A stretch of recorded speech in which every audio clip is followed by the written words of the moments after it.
Para nga po hindi madaling masira ang inyong mga damit. Lagay nyo po dito sa laundry mesh magnet kapag nagwa-washing po kayo, guys. Tapos ko lang maglaba, magbubudol na naman ang buleng sa inyo nitong aking laging binubudol dahil lagi akong naglalaba linggo-linggo. Ito nga yung lagi kong ginagamit. Ito nga pong aking laundry mesh magnet, guys.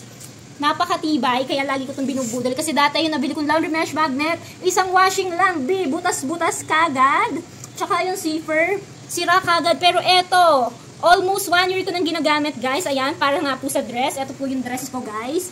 Ayan, ganda pa rin po itong laundry mesh magnet, guys.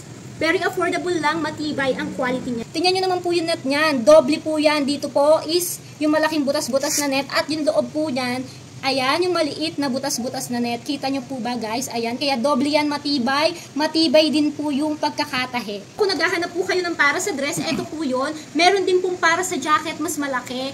Para sa medyas, para sa t-shirt. Kayo na lang po bahala kung ano po yung gusto nyong sizes nito. Meron tong iba't ibang sizes, guys. Hindi ako mapapahiya sa inyo dahil napakaganda ng quality nitong laundry mesh magnet na to, guys. Kung gusto nyo nito, ilalagay ko yung link sa aking yellow basket. Yun lang. Thank you for watching, boys!